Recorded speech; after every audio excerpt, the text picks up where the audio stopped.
Welcome back to the program. So first and foremost, everyone's been wondering how come I've been doing shows without production for a couple days. John's been in the hospital again.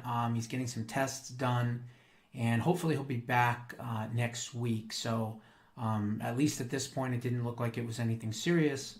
But I told him that I can run the show by myself. I've been doing it for years by myself. I do like the extra production, of course, but he'll be back, and we'll get back to it. But I want to talk about Matt Gaetz, okay, in particular.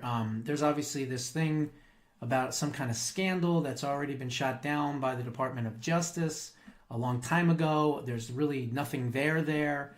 It's just a way for them to try to browbeat him or try to make him seem unelectable or, unnominable or whatever you want to call it. But the reality is that he's going to serve, okay? And not just him, just like I said, Pete Hegseth will serve, Tom Homan will serve, every single person, RFK, they'll all serve, okay?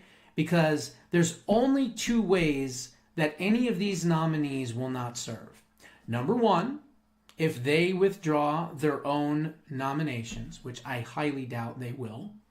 And number two, if President Trump was to revoke a nomination and nominate somebody else. Again, likely not going to happen for anybody, and especially not Matt Gaetz. Why? Very simple. Who's been the number one defender of President Trump these past 4 years? It's been Matt Gaetz, okay? And I'm pretty sure he's not going to withdraw his own nomination because he just withdrew from his own Congress seat.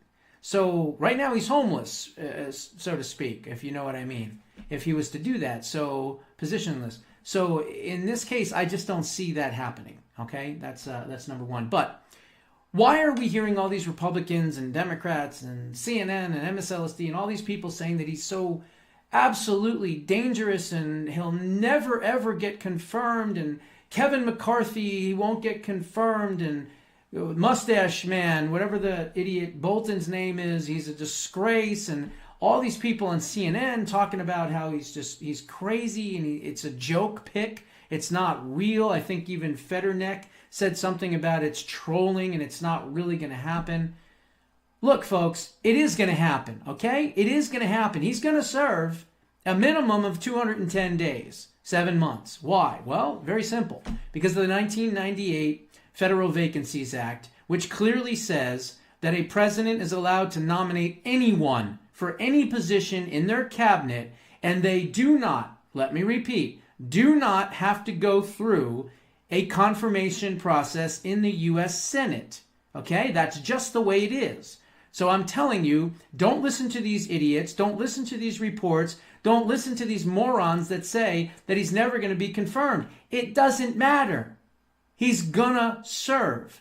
And if he serves for 210 days, 7 months, and he serves from basically February till August of 2025, hell, 7 months is a hell of a lot of time to drain the swamp, indict the swamp creatures, and convict these swamp creatures and deep staters, and yes, hopefully put them in jail, okay? 7 months, plenty of time.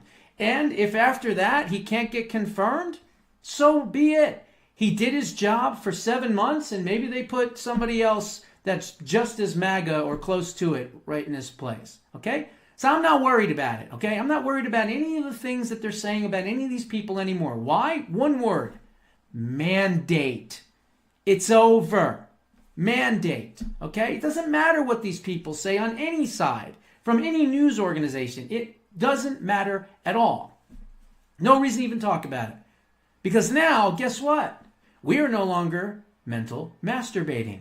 Now, we have what is known as what? Control and power. So when we say we're going to do something and we're going to shut down a two-tier justice system, drain the swamp, get rid of the administrative state, and do all these amazing, wonderful things, now it's not talk. I mean, it could be talk, if it's not for us to put the pressure on these people to keep their word, which, trust me, we will do. But you see, for the next 4 years, I don't have to be angry. I don't have to say certain things that are so edgy that they get me in trouble. I don't have to do any of those things. I can be the polite strategist, brain surgeon behind the scenes, deep thinker, whatever you want to call me. And my wife likes to call me the political therapist. Well, maybe that's the case too. I don't know. But regardless, now for the next 4 years, it's us, baby. It's us. We're in control. We have the mandate. And this is probably the only time, if we don't fix what we need to fix, that we will ever have this again. So it is imperative, it is vitally important that we do everything in our powers as activists in order to change the relationship permanently that we have with the federal government. That is the whole purpose of why I wrote this. Its fundamental goal is to fundamentally and permanently change the relationship we have with our government. And that means a hell of a lot smaller one. So what's happening right now in Washington and Trump's administration and transition team, I'm so just completely elated because my book is living right now. What I put in my book is happening. I am feeling so just empowered by that. And granted, I'm probably not going to get any, at least not yet, any of the credit for it. And that's okay. Because it's never been about that. It's been about what's best for the country. And if my 157-page contribution, at some point, people start looking at, reading, and basically having the ability to get in front of the right people, and some of my ideas are, created and put into legislation and law, then that would be the icing on the cake. But I wanted to kind of point that out because I think it's important for everyone to understand. Relax, slow down, take a deep breath. Every single person that has been nominated is going to serve. May not be for years and years and years, but sometimes that's not even a bad thing. What if someone's not very good and they're there for 7 months? Then Trump can say, thank you, but no thank you. He could pull them and put somebody else in. That's what a businessman does. You see, there's a different train of thought between a businessman and a politician.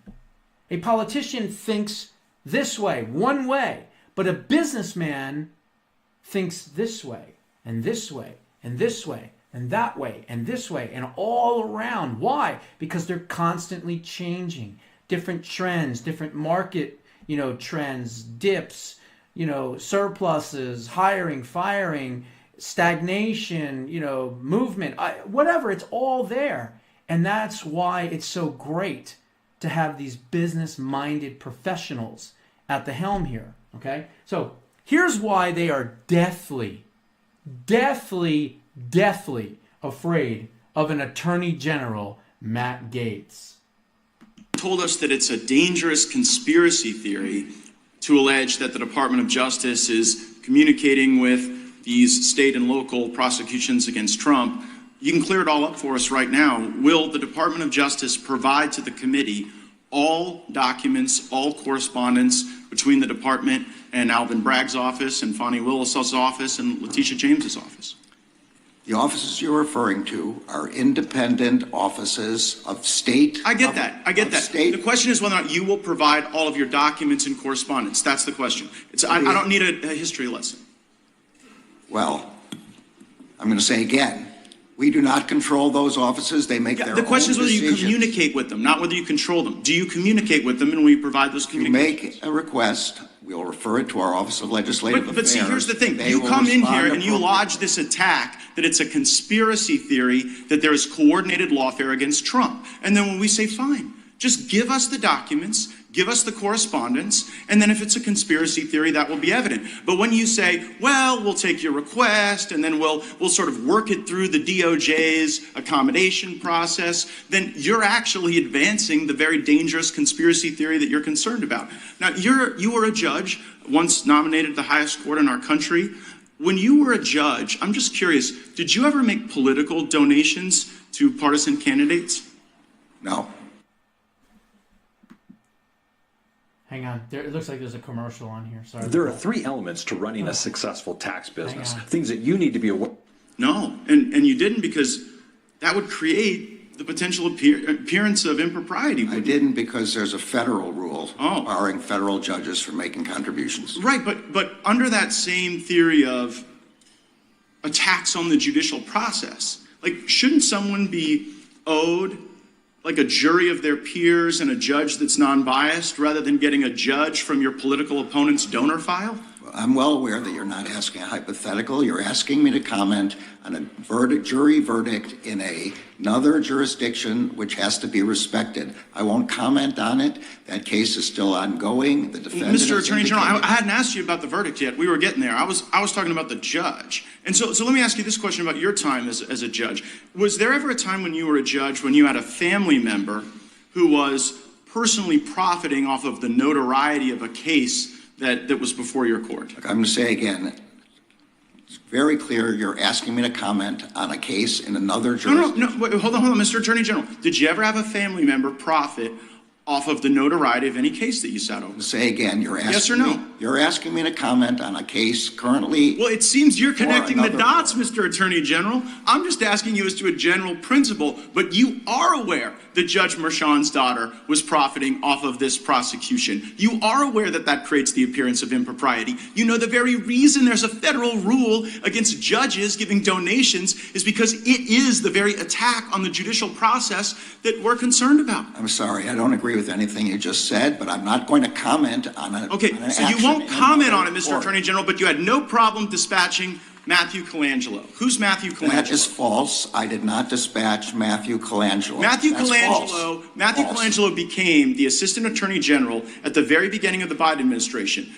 Without having been Senate confirmed, goes and gets this senior role at the DOJ, and then after, I believe it's Gupta replaces Colangelo, Colangelo makes this remarkable downstream career journey from the U.S. Department of Justice in Washington, D.C., and then pops up in Alvin Bragg's office to go get Trump. And you're saying that's just a career choice that was made that has nothing to do with the lawfare coordinated by I'm saying it's false. I did not dispatch Mr. Colangelo anywhere. Well, do you know how he ended up there? I assume he applied for a job there and got the job. But see, you know what? I tell you, I had nothing to do with it. Well, you might not have had anything to do with it, but we've got this contemporaneous evidence in Mr. Pomerantz's book. So Pomerantz writes this book, which I'm sure you're aware of, where he says, we put together the legal eagles to get Trump. We got all these folks together and we assembled them for that purpose. And so when we on the Judiciary Committee think about attacks on the judicial process, our concern is that the facts and the law aren't being followed. A target is acquired here, Trump, and then you assemble the legal talent from DOJ, Mr. Pomerantz, and you bring everybody in to get him. And meanwhile, the judge is making money on it. The judge is making money on it, or the judge's family's making money on it for stuff that you yourself wouldn't do. You know, no one's going to buy this. No one's going to believe it. It's going to create great disruption. And I am saddened by it because, like you, I've given my life to the law. I care deeply about the law. And I think that the lawfare we've seen against President Trump will do great damage well beyond our time in public service. I see my... Boom. That is why they are terrified of an Attorney General Matt Gaetz. He's young. He's smart. He's daring. He's great at attacking, and again, he understands the game that they have played, and in a position as the Department of Justice, where it could actually be called the Department of Justice again, instead of the Department of Injustice, like I've been calling it for 4 years, we're going to have accountability, and they know that. So all these people, and I'll add one more thing onto that, Merrick Garland never actually had the ability, or the law ability, I should say, the legal ability to appoint Jack Smith. He was not confirmed through a Senate confirmation. None of that happened. So they just made it up to get President Trump. So that's prosecutorial misconduct. That's, dissolution of rights, deprivation of rights is what I meant to say, under the color of law. I mean, it's a bunch of different things. And so, again, These people are either going to need to immediately leave the country and go to a country that doesn't have an extradition treaty with the United States of America, or they're going to have to lawyer up and save their documents, because these people are going to be held accountable one way or another. And so I just wanted to kind of point that out. That's why they want Matt Gaetz not to be the Attorney General. But like I said, thankfully, the 1998 Federal Vacancy Act allows him to be so, at least for 210 days. Now, let's move on to RFK Jr. Wow. You know, look, the first thing I'm going to do is I'm going to do something I don't normally do, which is make mistakes. And more importantly, admit it when I do. I was under the impression that NIAID, the National Institute for Allergy and Infectious Diseases, was over the National Institute of Health. That is actually true.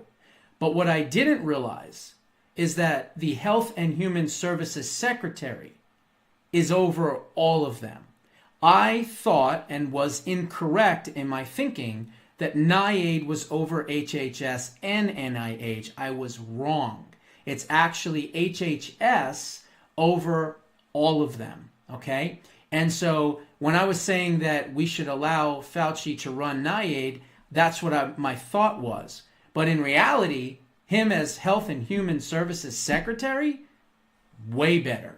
It's the highest position you can possibly be in the U.S. government when it comes to health policy. It's the #1 position. So underneath that are 16 umbrellas. I'm not going to go through every umbrella, but it is some of these, okay?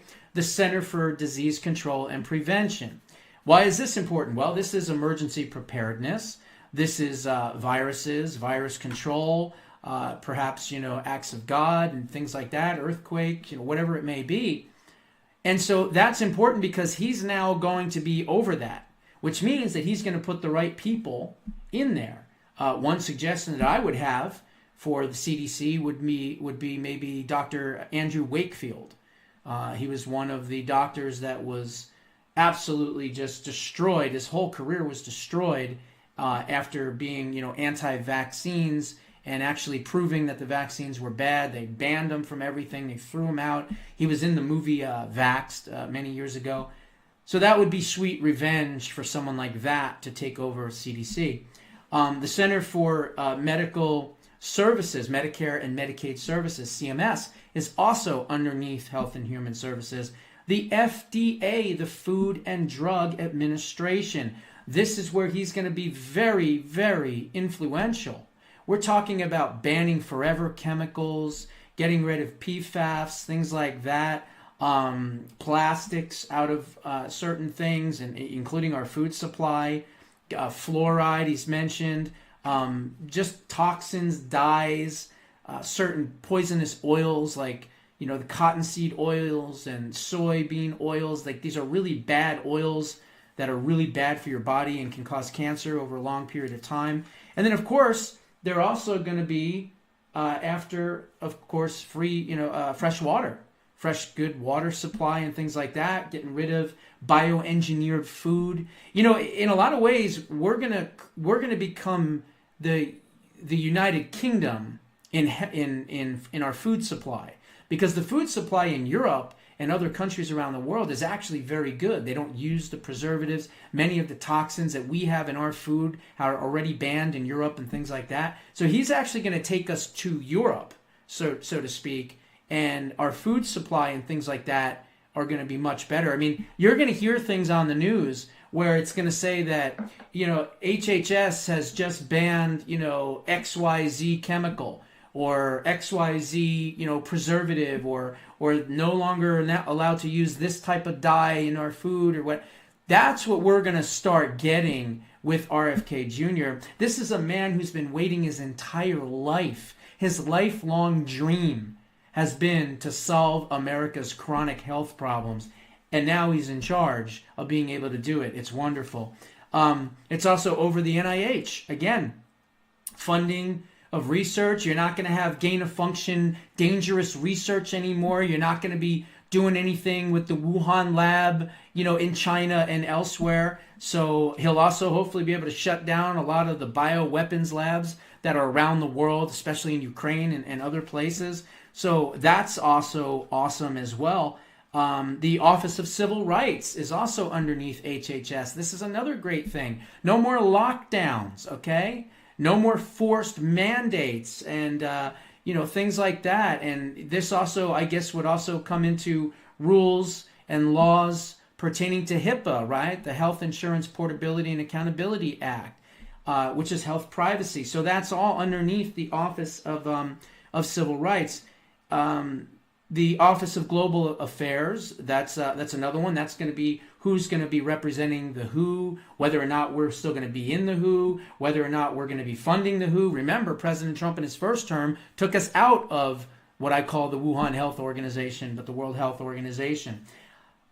Office of Inspector General, that's another position that he can put in somebody that would be, a loyalist. And it's also the Surgeon General. He's also over the Surgeon General. The Office of Public Health. And here's another one, the National Science Foundation. If you guys read the book, you'll notice chapter 5, Houston, we have a spending problem. Part of what I talk about in chapter 5 is what? I talk about all the crazy spending from shrimp on treadmills to I don't even know, what was it? Rattlesnakes and squirrels fighting each other, and just all kinds of crazy things that they've spent millions and millions of dollars on. Bridges to nowhere, tunnels underneath, for turtle crossings, teapot museums. I mean, you name it, it's all in the book. He's going to be over that as well. And one of the organizations, if you remember in the book, that I quote a lot was according to what? The National Science Foundation, right? I say, according to the National Science Foundation, they granted $3.5 million to study the mating habits of, cackling hyenas or, whatever it might be, right? And so that National Science Foundation has zero to do with science. Nothing. It is nothing more than an extra government slush fund. So I'm pretty confident that that one's going to be zapped as well. And who knows, maybe Elon and Vivek will get to that one even before RFK Jr. does. So that's another good thing. And then this was just breaking as well. And I'll get to that in just a second. But here's the thing. Let's pray for RFK Jr., okay? Because he's going to need a lot more security than he already has. He is literally taking on Big Pharma and gonna destroy them. He's taking on big food, big agriculture, big sugar, whatever it is that you want to call it. He's taking on some pretty big and dangerous people. You're talking about basically trying to dismantle a $1.7 trillion industry. So let's all pray for RFK Jr. and his safety.